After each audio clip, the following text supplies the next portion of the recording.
Hey guys, this is the first video that I'm uploading for my Know Your Investment channel. This is basically uh, about why recently, as of March 12th, Intel is so desperate to buy Broadcom. So I kind of like want to go through the story to understand what are the risks different business has. For example, if I want to invest on Intel, then I would like to know what are the risks they face and why they do certain things, blah blah blah. So disclaimer, I don't have any Intel stock. I'm not planning to buy anything within next 48 hours.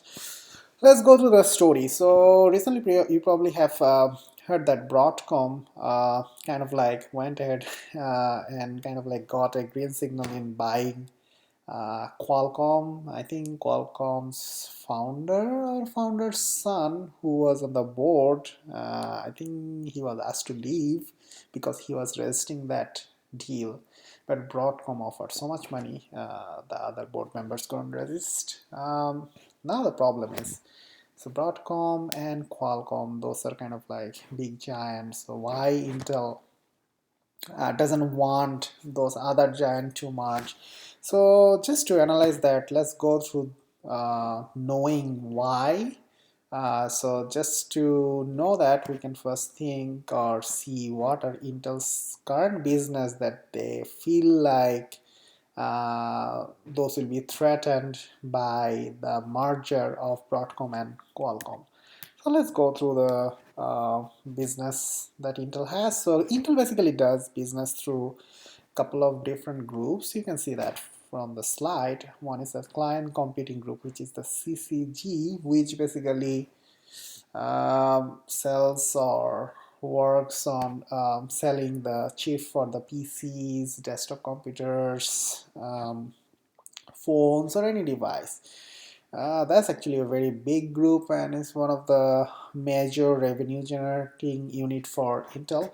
Next thing is the data center group, which is growing like hell nowadays because mainly for Amazon and Microsoft, they're buying a lot of stuff from Intel. That's also very, it's kind of like a very emerging market or revenue generating unit for Intel. So they are kind of like very serious on this unit. The third thing is Internet of Things is kind of small still because the market is small. We don't know where things will go. I kind of think like it's gonna grow, but it's still a small market. Next thing is the non-volatile memory solution group, NSG, kind of like the solid state hard drive that I have in my MacBook Pro. Next thing is the Intel security group. I don't know what they do exactly. I heard that recently there was a problem with the security thing in Intel, security flaw in Intel's architecture, which made it vulnerable to hacking. The sixth thing is a programmable solution group. I exactly don't know what that group does, but I probably need to do some more research.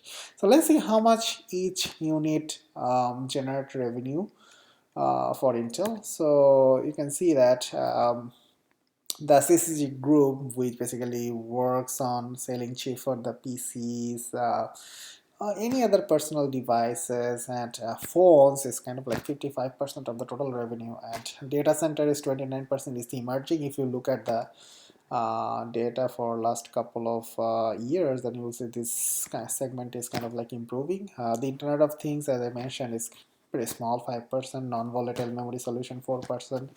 Intel Security Group 4%, and Programmable Solution Group PSG is 3%.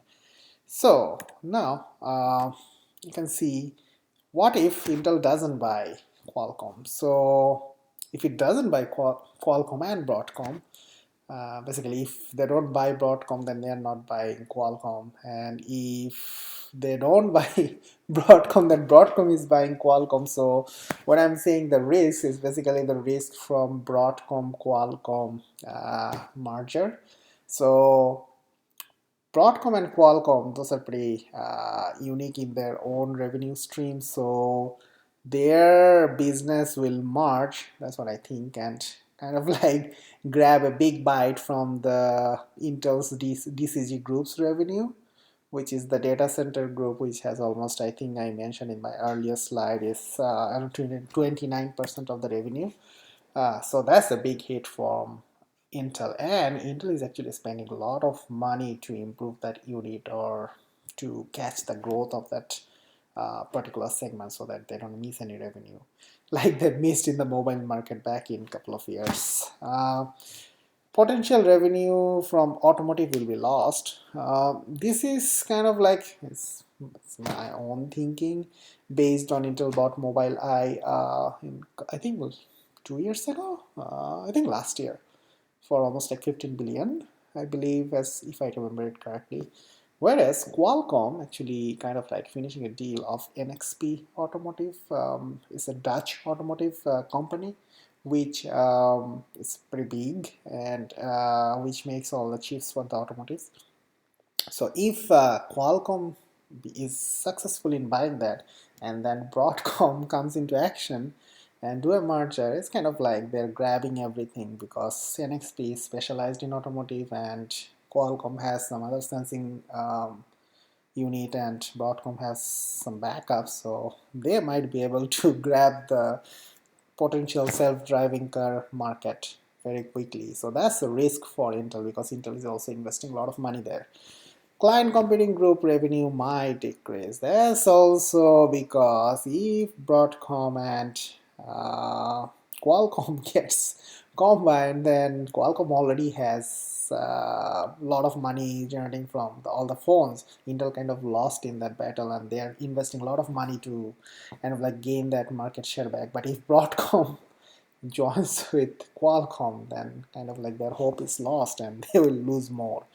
So the thing is, Intel is it's just my personal thinking. Intel is only trying to buy Broadcom, not to gain anything, and just to stop losing any other thing and any other existing business. Thank you for watching.